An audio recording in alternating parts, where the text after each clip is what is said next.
Hey guys, welcome to Resource Point. आज अभी हम लोग डिस्कस करने वाले हैं यहाँ पे वीज़ एंड आइज की करंट अफेयर्स जो कि हमारे दिसंबर मंथ की है। तो काफ़ी टॉपिक हमारे यहाँ पे कंप्लीट हो चुकी है। यहाँ पे सिक्योरिटी हो गया, हमारा इन्वायरमेंट हो गया, सोशल इश्यूज़ यहाँ पे कंप्लीट हो गए। तो चलिए स्टार्ट करते हैं हम लोग साइंस एंड टेक के साथ। साइंस एंड टेक में भी इस बार अच्छे खासे यहाँ पे आर्टिकल्स है। सबसे पहले national strategy on blockchain technology के ऊपर देखेंगे। फिर एग्रीकल्चर सेक्टर में ड्रोन टेक्नोलॉजी का किस तरीके से इस्तेमाल हो रहा है इसके बारे में डिटेल में देखेंगे। जेम्स वेव स्पेस टेलीस्कोप है, इसके बारे में देखेंगे। Then Parker mission, one of the most important mission, इसके बारे में फिर से हम लोग रिवाइज करेंगे। Assisted reproductive technology regulation act 2021 है, काफ़ी ज़्यादा ये इंपॉर्टेंट एक्ट है, इसके बारे में समझेंगे। देन एंटी डोपिंग बिल है, ये बिल लाया गया है, तो अभी इसमें क्या क्या प्रोविजन है उसको हम लोग देखेंगे। वर्ल्ड मलेरिया रिपोर्ट 2021 निकल कर आई है, तो इसमें हम लोग देखेंगे कि हमारे पूरे दुनिया में कितने देश हैं जो कि मलेरिया फ्री हो चुके हैं और इस रिपोर्ट के द्वारा क्या क्या फाइंडिंग की गई है। अगेन ट्रांस फैट आज के डेट में इतना ज़्यादा कॉज ऑफ कंसर्न हो चुका है कि इसके ऊपर ना जाने हम लोग कितने सालों से लगातार 2 साल से यहाँ पे हम लोग कंटिन्यूस जो ये आर्टिकल है इसे हम लोग डिस्कस कर रहे हैं और बहुत सारी यहाँ पे शॉर्ट न्यूज़ इन शॉर्ट्स है, तो इसे भी हम लोग देखेंगे। तो चलिए स्टार्ट करते हैं फर्स्ट आर्टिकल के साथ।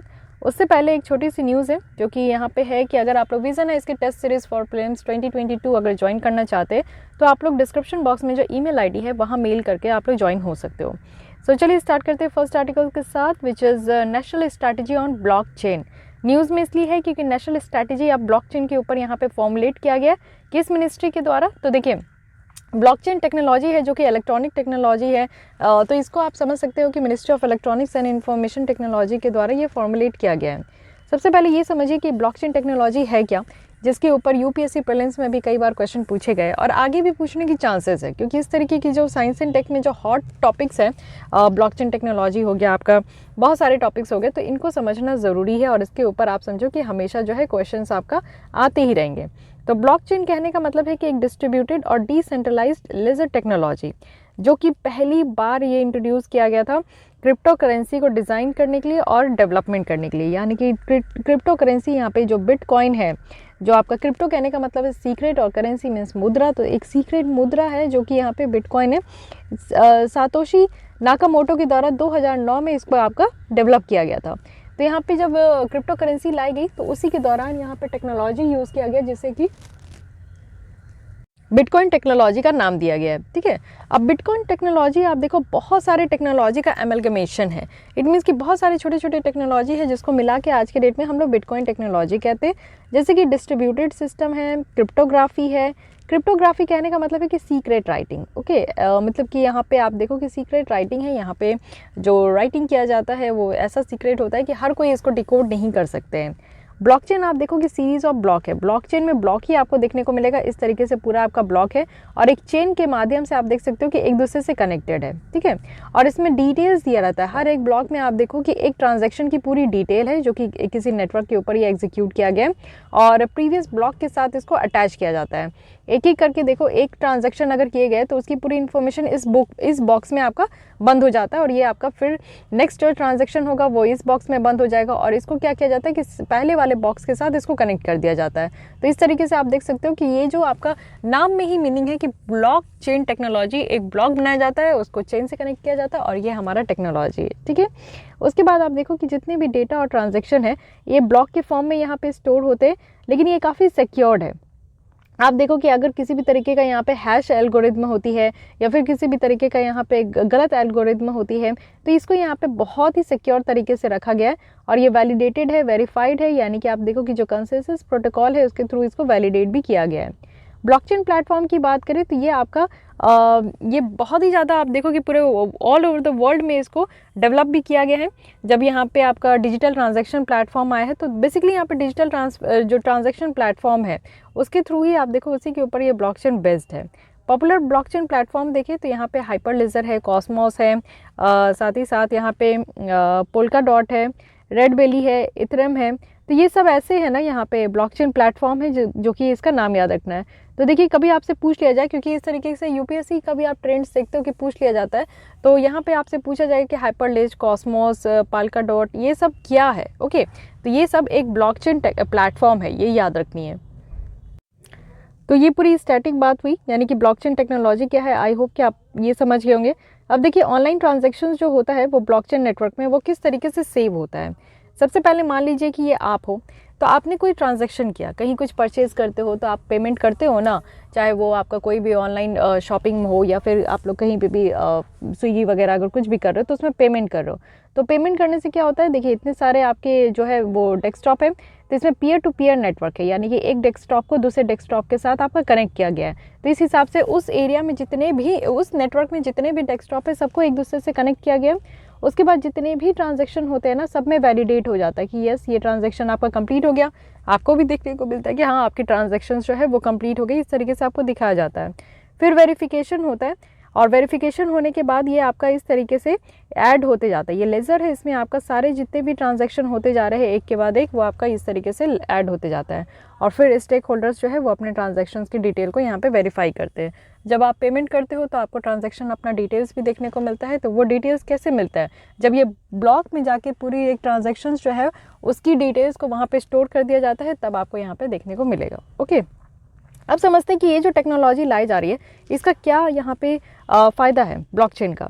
तो देखिए सबसे पहले तो है ये डिसेंट्रलाइज्ड है। डिसेंट्रलाइज्ड कहने का क्या मतलब हुआ, ये देखिए इस प्रोसेस को हम लोग डिसेंट्रलाइज्ड कह रहे हैं।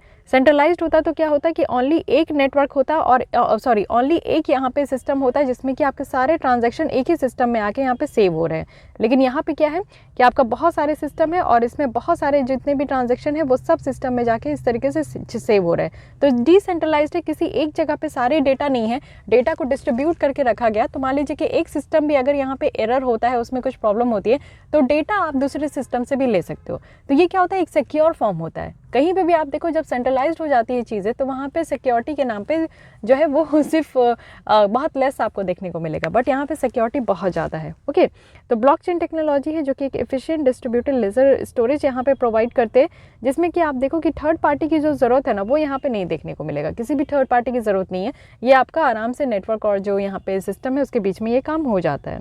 ट्रांसपेरेंसी और एफिशिएंसी ये लेकर आता है। कोई भी टेंजिबल और इनटेंजिबल जो एसेट ऑफ वैल्यू है वो रिप्रेजेंट किया जा सकता है और ट्रैक किया जा सकता है ब्लॉकचेन नेटवर्क में, जिसमें कि आप देखो कि ट्रांसपेरेंसी आती है। कोई भी काम अगर आप डिजिटल कर रहे हो, ऑनलाइन कर रहे हो, तो ऑब्वियस है कि उसमें ट्रांसपेरेंसी आती ही आती है। साथ ही फ्रॉड प्रिवेंशन होता है। जब आप पेपर पेन पे काम करते हो तो उसमें फ्रॉड की जो चांसेस है वो ज़्यादा होती है, लेकिन वही चीज़ें अगर आप लोग यहाँ पे डिजिटल कर रहे हो तो उसमें फ्रॉड की चांसेस कम होती है, क्योंकि जो यहाँ पे डेटा स्टोर होता है वो यहाँ पे नंबर ऑफ प्लेस में होता है, जिससे कि जो हैकर्स है ना वो यहाँ पे एक प्लेस पे तो पहुँच जाते हैं, पर सारे प्लेस में पहुँचना मुश्किल है। जो डिस्ट्रीब्यूटेड है, तो मान लीजिए कि हैकर्स अगर किसी इस नेटवर्क को हैक भी करना चाहेंगे तो वो एक को हैक कर सकते, दो को हैक कर सकते। अब ये इतने सारे डिस्ट्रीब्यूटेड है, सबको हैक करना तो मुश्किल है ना थोड़ा। तो आप ये समझो कि हैकर से भी ये बचाता है। साथ ही ट्रस्ट है। डिजिटल वर्ल्ड में आप ट्रस्ट कर सकते हो, क्योंकि डिजिटल वर्ल्ड की सबसे अच्छी जो यहाँ पे फीचर्स है वो ट्रांसपेरेंसी है, एफिशिएंसी है, सिक्योरिटी है, अकाउंटेबिलिटी है। आप झूठ नहीं बोल सकते हो। जब आप ट्रांजैक्शन करते हो तो आप यहाँ पे अगर पेमेंट कर दिए हो तो आप ये नहीं कह सकते हो कि आपने पेमेंट नहीं किया, या फिर आपने पेमेंट नहीं किया और आप ये बोल दो कि आप पेमेंट किए हो, तो ऐसा होता नहीं है। कई बार आप दुकान में ऐसे करते होंगे कि आपने शॉपकीपर को आप अपने पेमेंट देते होंगे, वो मे भी भूल जाता है, तो फिर वो बोलता है कि आपने पेमेंट नहीं दिया। बट ये चीज़ें तो यहाँ पे बार्गेनिंग जो है आपको ऑनलाइन नहीं देखने को मिलेगा, तो ये इसकी प्लस पॉइंट होती है। अकाउंटेबिलिटी है, कोई देखे या ना देखे ये टेक्नोलॉजी अपना काम जो है बेटर तरीके से करते हैं। साथ ही डाइवर्स डोमेन में आपको देखने को मिलेगा कि एप्लीकेबल है। ब्लॉकचेन को यहाँ पे हम लोग दोनों तरीके से यूज़ कर सकते हैं, परमिशन में भी और परमिशन लेस मॉडल में भी।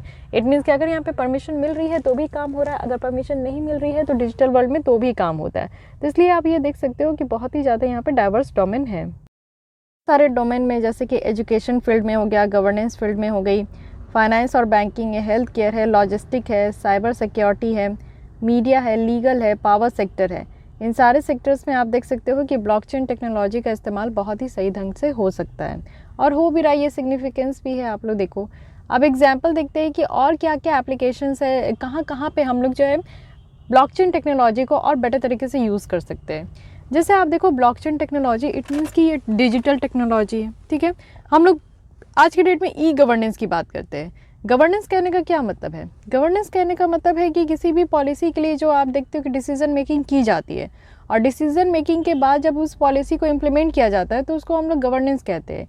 ई गवर्नेंस कहने का मतलब है कि एक ऐसी टेक्नोलॉजी जिसको कि हम लोग किसी भी सिचुएशन को यूज़ कर सकते हैं जहाँ पे मल्टीपल ऑर्गेनाइजेशन है, डिपार्टमेंट है, जो कि एक पर्टिकुलर वर्क फ्लो में वो इन्वॉल्व है, ठीक है। साथ ही यहाँ पे आप देख सकते हो कि प्रॉपर्टी रिकॉर्ड मैनेजमेंट भी है, डिजिटल बर्थ भी है, किसी बच्चे का जन्म होता है तो उसको डिजिटली हम लोग उसकी इन्फॉर्मेशन को पुट कर सकते हैं। डेथ सर्टिफिकेट भी हम लोग यहाँ पे जो प्रोवाइड करते हैं, या फिर डेथ डिटेल्स जो होता है किसी पर्सन का, उसको भी हम लोग इस ब्लॉकचेन टेक्नोलॉजी के द्वारा हम लोग यहाँ पे रख सकते हैं। एजुकेशन सर्टिफिकेट मैनेजमेंट है, तो ईच एंड एवरी फील्ड में आप देख सकते हो कि हम लोग ब्लॉकचेन टेक्नोलॉजी के थ्रू जो है सारे इन्फॉर्मेशन को हम लोग गैदर कर सकते हैं और उसको एक जगह रख भी सकते हैं। फॉर एग्जाम्पल आप देखो कि UAE में क्या है कि उनका एक स्मार्ट दुबई इनिशिएटिव है। स्मार्ट इनिशिएटिव दुबई इनिशिएटिव में क्या है कि उनका एम है, और इस इनिशिएटिव को लाकर वो फर्स्ट सिटी बन चुके हैं जिसमें कि 2021 में टोटल पूरी तरीके से आप देखो कि वो ब्लॉकचेन टेक्नोलॉजी का इस्तेमाल करते हैं और हर एक चीज़ को बहुत बेटर तरीके से मैनेज करके चले, चाहे वो हेल्थ केयर सेक्टर हो या फिर एजुकेशन हो या फिर इन्वायरमेंटल सस्टेनेबिलिटी हो। इट मीन्स कि आप समझो कि इन्फॉर्मेशन को, डेटा को इतने अच्छे तरीके से गैदर किए, इतने अच्छे तरीके से उसको अरेंज किए हैं। और blockchain technology is the most secure technology, तो उसमें आपका सारे इन्फॉर्मेशन और डेटा को सिक्योर तरीके से इनपुट किया गया, जिससे कि इन सारे फील्ड्स में आप देखो कि काफ़ी इन्हेंस हुआ है। कीलेस सिग्नेचर आपको इंफ्रास्ट्रक्चर टेक्नोलॉजी देखने को मिलेगा, जो कि एस्टोनियन गवर्नमेंट में ये यूज़ किया जाता है, जिससे कि जो इलेक्ट्रॉनिक रिकॉर्ड है ना उसकी ऑथेंटिसिटी को हम लोग प्रूव कर सके। नेक्स्ट अगर बैंकिंग एरिया में देखें तो ब्लॉकचेन से क्या हो रहा है कि जो पेमेंट लॉस हो रहा है ना, आप देखो कि बैंकिंग ट्रांजैक्शन में कई बार आप देखते हो कि पेमेंट लॉस हो जाता है। जब आप कहीं पे पेमेंट करते हो तो ये ऐसे भी आपको देखने को मिलता है कि आपके बैंक अकाउंट से पेमेंट डिडक्ट हो जाते हैं, लेकिन फिर उसके बाद आपको जो है पेमेंट फेल्ड दिखाता है। तो आपको लगता होगा कि आपके पेमेंट जो है वो यहाँ पे फेल्ड हो गए, लेकिन आपके मनी जो है वो डिडक्ट हो गए। इट मीन्स कि यहाँ पे एरर है। तो अगर हम लोग ब्लॉकचेन टेक्नोलॉजी को यूज़ करते हैं यहाँ पे, तो इस तरीके की जो स्मॉल एरर है वो यहाँ पे नहीं होगा। साथ ही यहाँ पे जो क्रॉस बॉर्डर आप देखो कि एक कंट्री से दूसरे कंट्री में जो ट्रांजैक्शन फीस है वो भी कम होंगे, रेमिटेंसेस वगैरह भी आसानी से यहाँ पे आ जाएगा और सारे इन्फॉर्मेशन भी डिटेल्स में यहाँ पे सेव रहेंगे। सप्लाई चेन में बात करें तो ब्लॉकचेन से आप देखो कि यहाँ पे टेम्पर प्रूफ रिकॉर्ड जो है वो क्रिएट होगा, जिससे कि जो रियल टाइम इन्फॉर्मेशन है, जितनी भी प्रोडक्ट जर्नी है एक जगह से यानी कि प्लेस ऑफ ओरिजिन से लेकर डेस्टिनेशन प्लेस तक, तो इन सब के बारे में यहाँ पे पता होगा। हेल्थ केयर में अगर हम लोग देखें तो यहाँ पे सिक्योर चेन है नेटवर्क ब्लॉकचेन का। हेल्थ केयर में क्या है कि पेशेंट की जो रिकॉर्ड है, कितनी बार पेशेंट जो है एक हॉस्पिटल में आते हैं। देखिए आप कभी भी कुछ भी अगर आपको कोई भी डिजीज़ होती है तो एक बार तो जाकर सब कुछ नहीं होता है, बार बार आप जाना पड़ता है, बार बार चेकअप करानी पड़ती है, बार बार जो है रिपोर्ट लेना पड़ता है, और रिपोर्ट की जो है वो बाहर लग जाती है कि नहीं, बंडल्स ऑफ रिपोर्ट्स हो जाते हैं। तो अगर इस तरीके से ब्लॉकचेन टेक्नोलॉजी का इस्तेमाल करते तो क्या होगा कि सारे रिपोर्ट्स जो है एक ब्लॉक में एक पर्टिकुलर पेशेंट का पूरी तरीके से वो इनपुट रहेगा। तो हर बार जो है रिपोर्ट लेके दौड़ने की ज़रूरत नहीं है और हर बार जो है इस तरीके से बताने की ज़रूरत नहीं है। और सारे रिकॉर्ड्स है, चाहे वो कंसेंट फॉर्म हो, बिलिंग हो, पब्लिक हेल्थ मॉनिटरिंग हो, तो ये सारी चीज़ें बेटर तरीके से इस टेक्नोलॉजी के थ्रू हो सकती है। ई कोड की बात करें तो आप देखो कि मल्टीपल एंटिटीज़ से जो डेटा है, चाहे पुलिस की हो, चाहे जुडिशरी की हो या फिर लीगल डिपार्टमेंट की हो, सब कुछ हम लोग यहाँ पे एक अच्छे तरीके से ब्लॉकचेन टेक्नोलॉजी का इस्तेमाल करके स्टोर कर सकते हैं। अदर एरिया भी है, जैसे ऑटोमोटिव है, टूरिज्म है, इंश्योरेंस है, रियल एस्टेट है। तो कोई भी ऐसा, मुझे नहीं लगता कि कोई भी ऐसा एरिया है जहाँ पे हम लोग यहाँ ब्लॉकचेन टेक्नोलॉजी का इस्तेमाल नहीं कर सकते। चलिए इतनी बातें तो ठीक है कि क्या क्या इसकी सिग्निफिकेंस है, क्या हो सकता है एप्लीकेशन वगैरह और, बट ये समझिए कि नेक्स्ट 5 ईयर में क्या क्या स्ट्रैटेजी है और क्या क्या टारगेट है कि किस तरीके से आउटकम्स लेकर आना है। तो नेशनल ब्लॉकचेन फ्रेमवर्क की अगर हम लोग बात करें तो यहाँ पे पहले विज़न समझिए, नेशनल स्ट्रैटेजी ऑन ब्लॉकचेन, जो कि नेक्स्ट 5 ईयर्स के लिए बनाया जा रहा है कि इस टेक्नोलॉजी को हम लोग बेटर तरीके से यहाँ पे और ब्रॉड लेवल पे इसको एक्सपेंड करेंगे। तो सबसे पहले कि एक ट्रस्टेड डिजिटल प्लेटफॉर्म यहाँ पे क्रिएट करना है, जिसमें कि ब्लॉकचेन जो इंफ्रास्ट्रक्चर है उसको शेयर किया जाएगा। सेकेंड है कि यहाँ पे रिसर्च और जो डेवलपमेंट है उसको प्रमोट करना है। कुछ कैपेसिटी है, स्किल्स है, इनोवेशन टेक्नोलॉजी और एप्लीकेशन डेवलपमेंट है, इन सबको यहाँ पे प्रमोट करना है। साथ ही इंडिया को एक ग्लोबल लीडर बनानी है ब्लॉकचेन टेक्नोलॉजी में, और साथ ही स्टेट ऑफ आर्ट को भी यहाँ पे फैसिलिटेट करनी है। स्टेट ऑफ द आर्ट हो गया, ट्रांसपेरेंट है, सिक्योर और ट्रस्टेड डिजिटल सर्विस डिलीवरी है, जो कि यहाँ पे सिटीजन्स को करनी है, बिजनेस को करनी है। तो ये सारा काम यहाँ पे किया जाएगा। तो अब ये समझते कि नीड क्या है। तो देखिए रिपोर्ट के द्वारा ये प्रिडिक्ट किया गया है कि 2030 तक ब्लॉकचेन जो होगा ना, इसको फाउंडेशनल टेक्नोलॉजी जैसा यूज़ करेंगे, और इंडिया में ही नहीं पूरे ऑल ओवर द वर्ल्ड में आप देखो 30% इसके यूज़र्स होंगे। प्लान क्या है कि मीटी के द्वारा यहाँ पे एक प्रोजेक्ट लाया गया है, जिसमें कि आप देखो कि नेशनल ब्लॉकचेन फ्रेमवर्क का कैसा डिज़ाइन होगा, इसको कैसे डेवलपमेंट करनी है, और साथ ही यहाँ पे ब्लॉकचेन इंफ्रास्ट्रक्चर को यहाँ पे क्रिएट करना है, ऑफर करना है ब्लॉकचेन को एज अ सर्विस, यानी कि BaaS है ये, ब्लॉकचेन एज अ सर्विस यहाँ पे डेवलप करना है। साथ ही अगर हम लोग देखें तो फ्रेमवर्क में क्या क्या कंपोनेंट होंगे, तो सबसे पहले ज्योग्राफिकली डिस्ट्रीब्यूटेड नोड्स होंगे। पूरे कंट्री में आप देखो कि नोड्स क्या होते हैं, सारे पीसी जो है इस तरीके से डिस्ट्रीब्यूटेड होंगे, जिससे कि सिटीजन सर्विस जो है वो लार्ज स्केल में सबको मिले और एक डोमेन एप्लीकेशन डेवलपमेंट कर सके। ठीक है, इससे क्या होगा कि अच्छे तरीके से हम लोग ब्लॉकचेन टेक्नोलॉजी को डिफरेंट डोमेन में इसको यूटिलाइज कर पाएंगे, जैसे हेल्थ सेक्टर में कर लिए या फिर एग्रीकल्चर में है, एजुकेशन में, तो डिफरेंट सेक्टर्स में हम लोग इसको यूज़ कर सकते हैं। रिसर्च एंड डेवलपमेंट करना होगा ब्लॉकचेन चैलेंजेस में, जितने भी चैलेंजेस यहाँ पे निकल कर आ रहे हैं तो उसमें हम लोग को रिसर्च एंड डेवलपमेंट करके उसको हटानी होगी। तो मीटी के द्वारा यहाँ पे बहुत सारे रिसर्च प्रोजेक्ट को इनिशिएट किया गया है, जिसमें कि मेनली यहाँ पे जो एडवांस रिसर्च है उस पर फोकस किया जाएगा, बहुत सारे चैलेंजेस है उसको एड्रेस की जाएगी। To design and develop an indigenous blockchain platform, it means कि यहाँ पे डिज़ाइन भी करना है और डेवलपमेंट करना है जो कि हमारे देश का ब्लॉकचेन प्लेटफॉर्म हो। साथ ही यहाँ पे इंटीग्रेट भी करना है जितने भी इंपॉर्टेंट नेशनल लीगल सर्विस है, जैसे कि ऑनलाइन इलेक्ट्रॉनिक सिग्नेचर है, ई प्रमाण है, डिजी लॉकर है। तो इन सब में आप देखो कि क्या करना होगा कि एक यहाँ पे आपका इंटीग्रेशन करना होगा, एक दूसरे को जोड़ना होगा। डिजी लॉकर आई होप कि आप लोग सबको यूज़ कर पा रहे होंगे, क्योंकि एक ऐप है जो कि आप लोग अगर डाउनलोड कर लेते हो तो आपके जितने भी इंपॉर्टेंट डॉक्यूमेंट्स हैं आपको फिजिकली उसको कैरी करने की ज़रूरत नहीं है, उसकी फ़ोटोज़ लेकर आप इस ऐप में सेव कर सकते हो और कहीं पे भी ज़रूरत पड़े तो आप उसका प्रिंट आउट करके निकाल के या फिर इसी को आप दिखा सकते हो। साथ ही अवेयरनेस क्रिएट करना है। सबसे पहले तो यही बात है कि लोगों को पता होना चाहिए, बहुत सारे लोगों को यही नहीं पता है कि व्हाट इज़ ब्लॉकचेन टेक्नोलॉजी। हम लोग प्रिपरेशन कर रहे हैं तो इसलिए हमें यहाँ पे डिटेल्स में पता है, लेकिन आप अगर इस चीज़ को टेस्ट करना चाहते हैं तो अपने आसपास के लोगों से ज़रूर डिस्कस कीजिएगा जो यहाँ पे पढ़ नहीं रहे हैं और ब्लॉकचेन टेक्नोलॉजी के बारे में उन्हें क्या पता है ये आप पता करने की कोशिश कीजिएगा। तो आप देखोगे कि अवेयरनेस की बहुत कमी है, लोगों को पता ही नहीं होता है। तो हमें यहाँ पे जो है एक ऐसा अवेयरनेस यहाँ पे कैंपेन्स लगाना होगा जिससे कि MSME सेक्टर्स जो है, माइक्रो स्मॉल और मीडियम इंटरप्राइजेस, इन सेक्टर्स को हम लोग थोड़ा सा सेंसिटाइज़ कर सकें। गवर्नमेंट डिपार्टमेंट्स कुछ ऐसे हैं, जुडिशरी को भी यहाँ पर बताने की ज़रूरत है। साथ ही अगर हम लोग देखें यहाँ पे तो पॉलिसीज़ और रेगुलेशंस के लिए भी बात किया गया कि जो एग्जिस्टिंग रेगुलेशंस और पॉलिसी है इसको अपडेट करना होगा, जैसे यहाँ पे नेशनल ब्लॉकचेन फ्रेमवर्क की यहाँ पे ज़रूरत है, जिस तरीके से ज़रूरत है उस हिसाब से यहाँ पे इसको डेवलप भी करना होगा। यहाँ पे एडॉप्शन इंसेंटिव्स अगर देखें तो सेंट्रल और स्टेट गवर्नमेंट जो है वो रिस्पेक्टिव स्कीम्स यहाँ पे फॉर्मुलेट कर रहे हैं, कुछ गाइडेंस लेकर आ रहे हैं, जिससे कि यहाँ पे फिजिकल और जो नॉन फिजिकल इंसेंटिव्स है इन सारे सेक्टर्स में, तो वो यहाँ पे मतलब कि यहाँ पे आपका बाहर रखा जा रहा है, डिटेलिंग आउट किया जा रहा है, और जिससे कि हम लोग यहाँ पे लार्ज स्केल ऑफ जो एडॉप्शन है वो कर सके। इट मीन्स कि यहाँ पे आप देखो कि सारे लोगों को बताया जा रहा है कि एडॉप्शन इंसेंटिव्स क्या है, सारे लोग जो है ये ब्लॉकचेन टेक्नोलॉजी को यूज़ करें, पहले तो उसे समझे कि ये है क्या, उसके बाद समझ जाएंगे तो ऑब्वियस है कि इसको यूज़ किया जाएगा।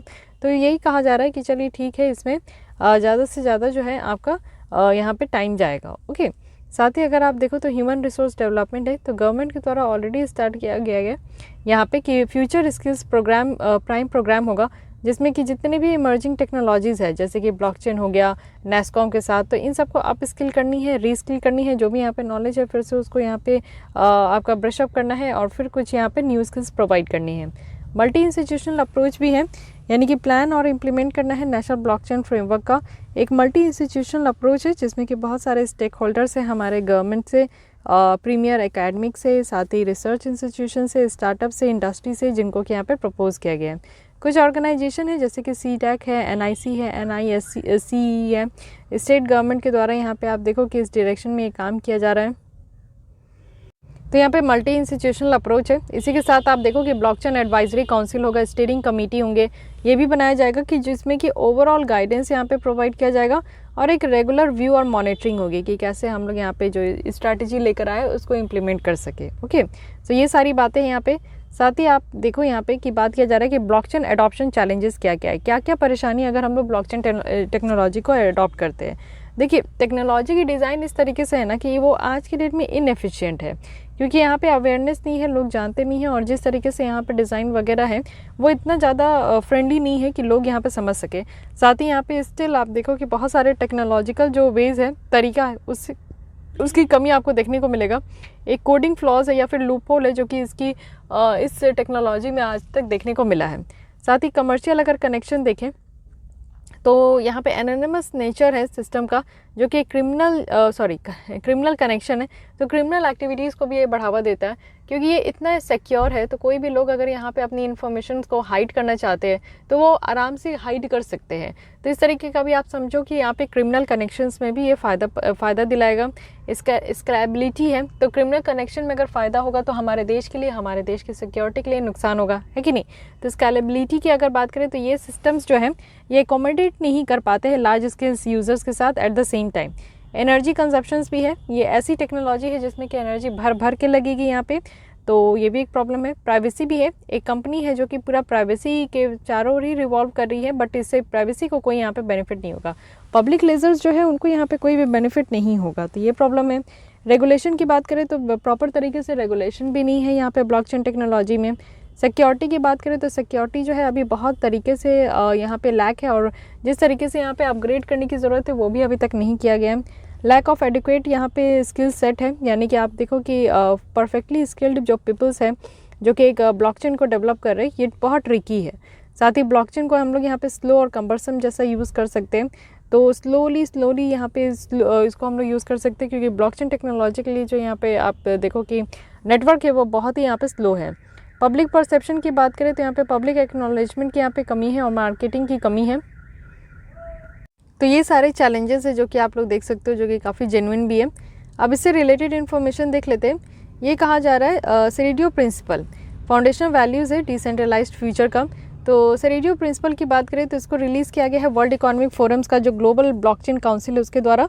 और ये जो डॉक्यूमेंट है ये सारे यहाँ पे एक्टर्स आपको देखने को मिलेंगे, चाहे वो डेवलपर्स हो, सरकार हो, एग्जीक्यूटिव हो, इंटरनेशनल ऑर्गेनाइजेशन हो, कॉर्पोरेट बॉन्ड्स हो, तो ये सब यहाँ पे मिलते हैं। यहाँ पे आप लोग देखो कि इन सारे कॉल्स आपको इस तरीके के प्रिंसिपल के तहत देखने को मिलेगा। साथ ही यहाँ पे सेरेडियो प्रिंसिपल की अगर बात करें तो ये 4 ब्रॉड पिलर्स पे ये काम कर रहे हैं, ये यहाँ पे ग्रुप बनाकर ये काम कर रहे हैं। और जो प्रिंसिपल है उनको यहाँ पे इंटेंड किया गया है कि वो जो स्टीयरिंग कमेटी है उसको सेव करके रखे, और ये लीगली बाउंडिंग नहीं है। सबसे बड़ी बात तो यही है, क्योंकि लीगली बाउंडिंग होता है कानूनी तौर पर। अगर यहाँ पे आपके हाथ बंधे होते तो क्या होता है कि जो कर रहे हैं ऑर्गेनाइजेशन, मेन ऑर्गेनाइजेशन, उसी चीज़ को फॉलो करना होता है, तो ये काम यहाँ पे बिल्कुल भी नहीं होगा। ओके, साथ ही आप देख लो अदर प्रोमिनेंट एफर्ट्स जो कि यहाँ पे इस डायरेक्शन में लगाया गया है। तो हमारे जो सेंटर ऑफ एक्सीलेंस है ब्लॉकचेन टेक्नोलॉजी में, जो कि यहाँ पे एनआईसी के द्वारा इस्टेब्लिश किया गया, और ये किसके साथ मिलकर कर रहे हैं, तो नेशनल इन्फॉर्मेटिक्स सेंटर यहाँ पे सर्विस INC। ओके, तो इसका ऑब्जेक्टिव है कि यहाँ पे एडॉप्शन और डिप्लॉयमेंट जो है ब्लॉकचेन टेक्नोलॉजी को ज़्यादा से ज़्यादा करना है। साथ ही नीति आयोग के द्वारा भी यहाँ पे गुजरात की नर्मदा वैली फर्टिलाइज़र के द्वारा साथ जो है वो कोलैब किया गया, जिससे कि जो ब्लॉकचेन बेस्ड सिस्टम है फर्टिलाइज़र सब्सिडी के लिए उसको डेवलप कर सके। स्टेट लेवल एफर्ट्स की अगर बात करें तो ब्लॉकचेन टेक्नोलॉजी जो है ये यहाँ पे प्रॉपर्टी रजिस्ट्रेशंस के लिए एक सॉल्यूशन है जिसको डेवलप किया जा सकता है, और यहाँ पे शमशाबाद जो डिस्ट्रिक्ट है उसमें इसको पायलटिंग भी किया जा सकता है। Okay, so this is all about this article. And yes, यहाँ पे देखिए ब्लॉकचेन मॉडल है, यानी कि परमिशन लेस है और परमिशनड है। तो इसमें क्या क्या प्रोविज़न ये देख लेते हैं। परमिशन लेस कहने का मतलब है कि ये पब्लिक है, परमिशन कहने का मतलब है कि प्राइवेट के द्वारा यहाँ पे परमिशन किया जा रहा है। तो यहाँ पे परमिशन लेस में क्या है कि कोई भी जो है वो ज्वाइन कर सकते हैं यहाँ पे, यानी कि ऐसी ब्लॉकचेन टेक्नोलॉजी अगर वो परमिशन लेस है तो इसका क्या मतलब है, इट मीन्स कि कोई भी ज्वाइन कर सकते हैं, कोई भी उस इन्फॉर्मेशन को फिर से रीराइट कर सकते हैं, उसमें ऐड कर सकते हैं और साथ ही कमेंट भी कर सकते हैं। सेकंड पॉइंट है कि सारे यहाँ पे अलाउड है कि कंसेंसस में और जो रेजिलिएंट है उसमें पार्टिसिपेट करें।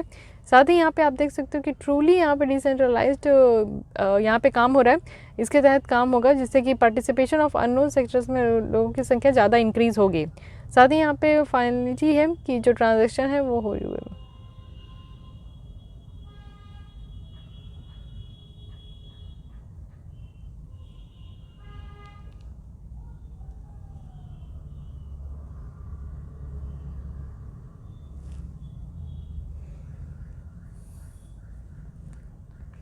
परमिशन की बात करूं जो कि प्राइवेट है, तो सिर्फ ऑथराइज्ड जो पार्टिसिपेंट्स हैं वही सिर्फ लिख सकते हैं और कमेंट भी कर सकते हैं। हर किसी को यहाँ पे परमिशन नहीं है। ऑथराइज्ड नोट्स जो है वो सिर्फ पार्टिसिपेट कर सकते हैं कंसेशन में। पार्शली जो डिसेंट्रलाइज्ड है, जैसे कि आप देखो कि यहाँ पे अगर ये प्राइवेट है और परमिशनड है तो ऑब्वियस है कि ये आधा अधूरा जो है डिसेंट्रलाइज्ड रहेगा, और आधा अधूरा जो है वो फुल फ्लेजेड अपने हिसाब से वो काम करेंगे। तो ये वाली चीज़ें आपको देखने को मिलेगा।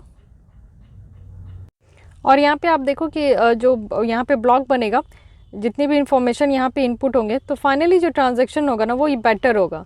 और सबके कंपैरिजन में, क्योंकि यहाँ पे परमिशन है, प्राइवेट है, तो यहाँ पे ऑब्वियस है कि पार्टिसिपेंट्स कम नंबर पे होंगे। तो इन दोनों में आपको बेटर क्या लग रहा है? आपको लगता है कि परमिशन लेस मॉडल जो है वो ज़्यादा बेटर है या फिर परमिशन मॉडल ज़्यादा बेटर है? ये अपने हिसाब से आप लोग एनालाइज करके बताओगे। So guys, this is all about national strategy on blockchain. तो काफ़ी चीज़ें हम लोग यहाँ पे सीखे कि ब्लॉकचेन होता क्या है, ब्लॉकचेन में क्या चैलेंजेस है, ब्लॉकचेन में जो चैलेंजेस है उसको कम करने के लिए क्या है, और कैसा ये नेशनल स्ट्रैटेजी है, ब्लॉकचेन में काम कैसे होता है, कौन कौन सी यहाँ पे एप्लीकेशंस है, कहाँ कहाँ हम लोग यूज़ कर सकते हैं। तो ये सारी बातें यहाँ पे हुई, और क्या ज़रूरत है, क्या स्ट्रैटेजी है 5 साल का, यहाँ पे सारी चीज़ें हम लोग यहाँ पे देख चुके हैं। ओके, तो चलिए अब नेक्स्ट आर्टिकल पे आते हैं, जो कि है ड्रोन टेक्नोलॉजी। एग्रीकल्चर सेक्टर में ड्रोन टेक्नोलॉजी भी देख लेते हैं। रिसेंटली ये न्यूज़ में क्यों है? क्योंकि रिसेंटली जो यूनियन एग्रीकल्चर मिनिस्टर है उनके द्वारा स्टैंडर्ड ऑपरेटिंग प्रोसीजर्स जो है वो रिलीज़ किया गया है for use of drone in pesticides application. और ये क्यों किया जाता है? ऑब्वियसली क्रॉप प्रोटेक्शन करने के लिए, और जो सॉइल और क्रॉप न्यूट्रिएंट है उसके ऊपर आपका स्प्रे किया जाता है। तो इसके लिए देख लेते हैं कि स्टैंडर्ड ऑपरेटिंग प्रोसीजर्स जो है वो यहाँ पर रिलीज़ किया गया है। तो ये है क्या? मेजर प्रोविज़न अगर हम लोग देखें एसओपी का, तो इसमें क्या है ना कि एक्चुअली इंस्ट्रक्शंस होते हैं। स्टैंडर्ड ऑपरेटिंग प्रोसीजर में क्या है कि इंस्ट्रक्शंस होंगे कि प्री और पोस्ट, यानी कि जब यहाँ पे आपका प्लान किया जा रहा है कि जब ड्रोन को यहाँ पे ऑपरेशन करनी है सेफली और इफ़ेक्टिव तरीके से, तो पहले यहाँ पे यानी कि यहाँ पे आपका हैंडल करने से पहले और हैंडल करने के बाद, और ड्यूरिंग द ऑपरेशन, यानी कि जब यहाँ पे स्प्रे कर रहे हैं तो स्प्रे करने से पहले और स्प्रे करने के बाद और स्प्रे करने के दौरान या फिर इमरजेंसी टाइम में कैसे यहाँ पे इफ़ेक्टिवली और सेफली हम लोग इसको ऑपरेशन कर सकते हैं, इसको हैंडल कर सकते हैं, उसके लिए यहाँ पे आपका सबसे पहले इंस्ट्रक्शन रखा जाता है।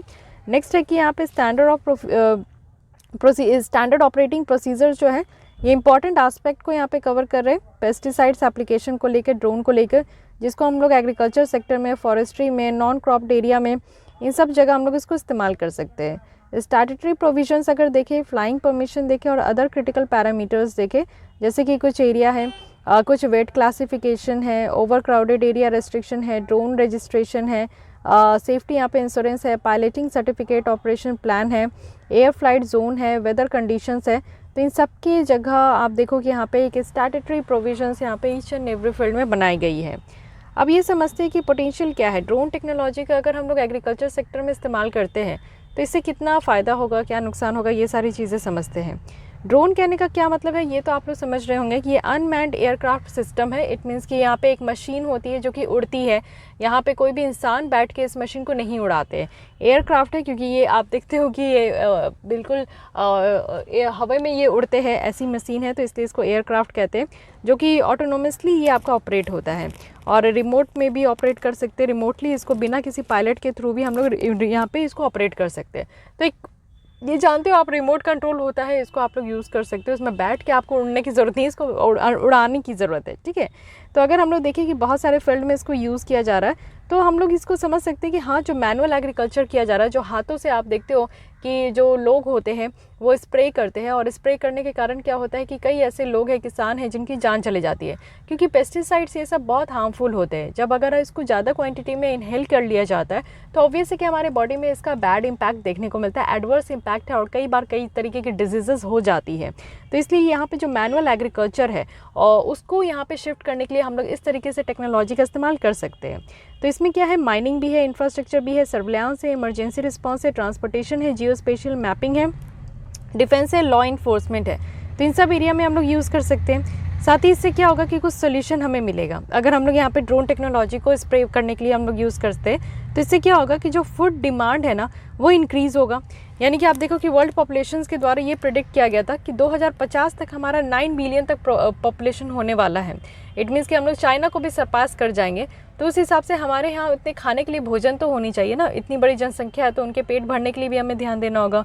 पेट भरने के लिए ध्यान देना है तो ऑब्वियसली आप देखते हो बहुत सारी फसलें हमारी कीटनाशक के कारण ही बर्बाद हो जाती है, और ये पेस्टिसाइड्स का छिड़काव प्रॉपर तरीके से नहीं होता है तो भी बहुत सारे फसल जो है बर्बाद हो जाते हैं। अगर हम लोग टेक्नोलॉजी का इस्तेमाल करते हैं, ड्रोन का इस्तेमाल करते हैं, तो इससे प्रॉपर तरीके से छिड़काव होगा, तो एटलीस्ट हम लोग ये तो कह सकते हैं ना कि हाँ, हमारी जो है यहाँ पे फसल बर्बाद नहीं हो रहा है, तो ज़्यादा से ज़्यादा लोगों को भोजन यहाँ पे मिल सकता है।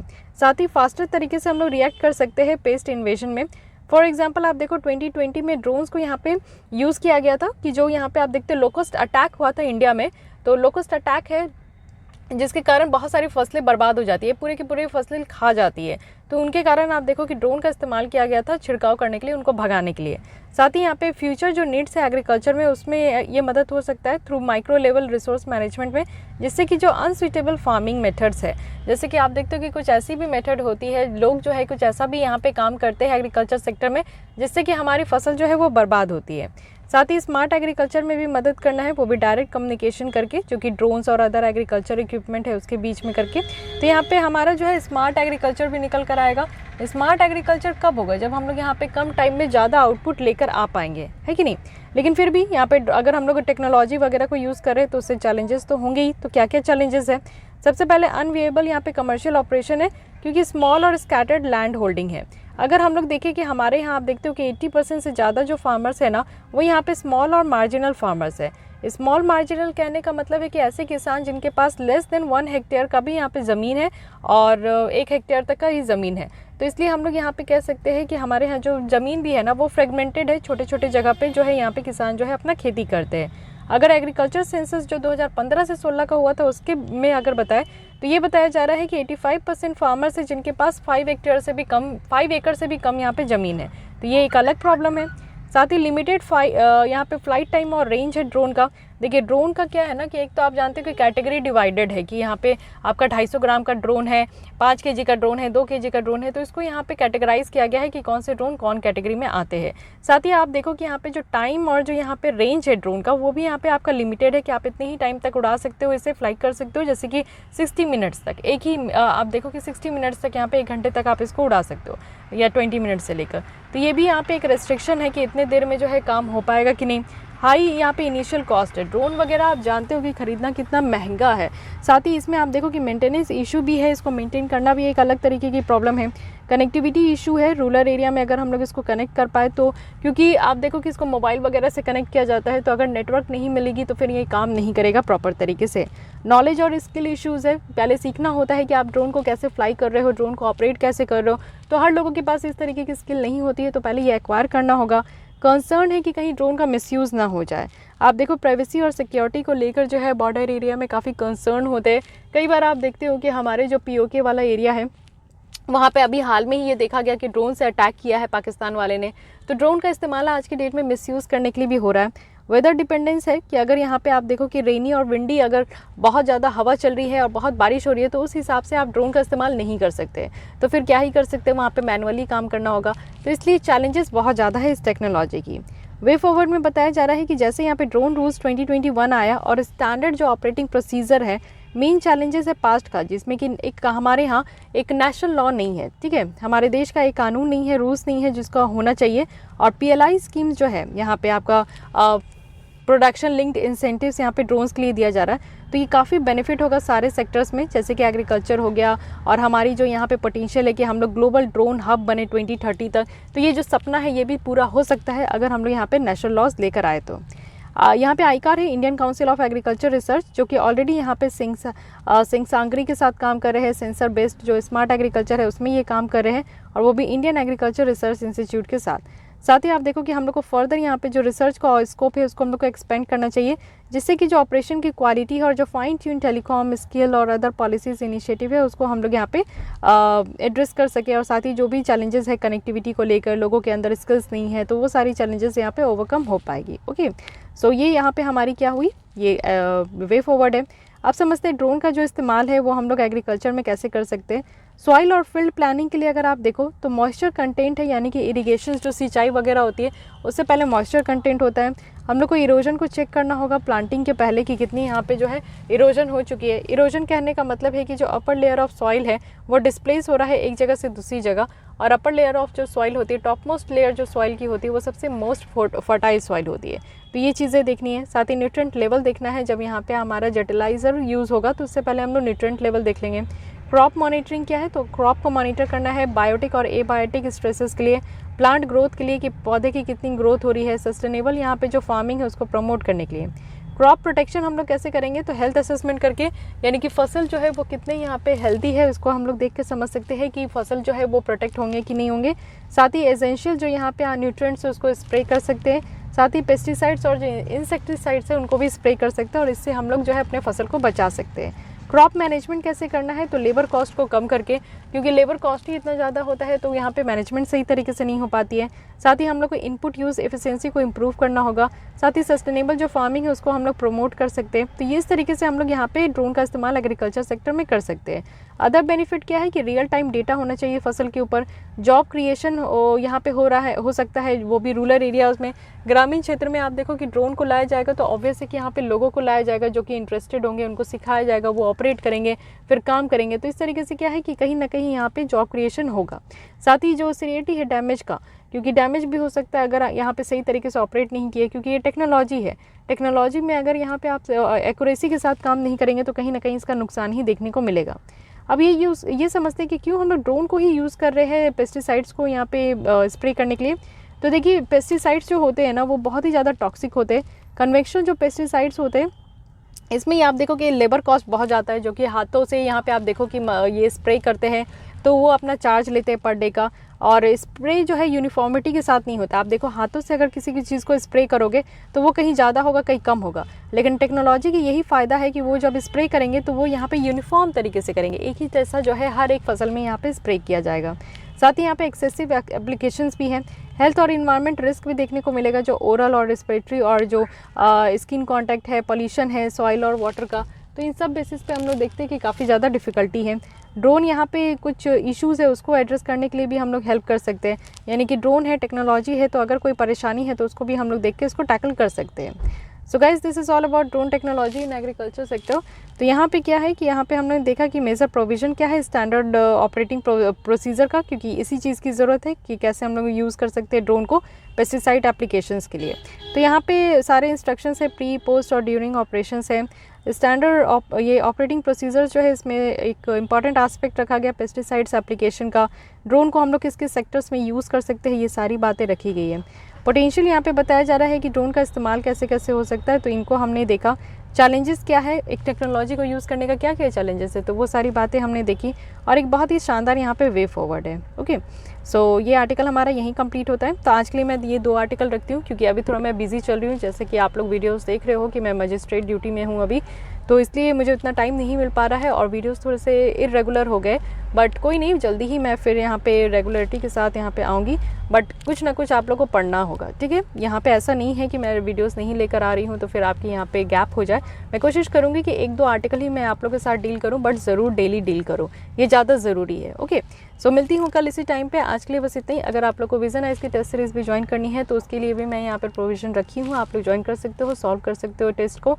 साथ ही अगर आपको ये लेसन अच्छी लगती है तो आप लोग हमारे चैनल को सब्सक्राइब करके हमारे चैनल के मेंबर बन सकते हो, जिससे कि डेली बेसिस पे अगर आप लोग को विजन आइज की करंट अफेयर्स कंप्लीट करनी है तो वो यहाँ पे हो जाएगी। इसके अलावा आप लोग को कोई भी डाउट, कोई सजेशन है तो आप कमेंट कर सकते हो।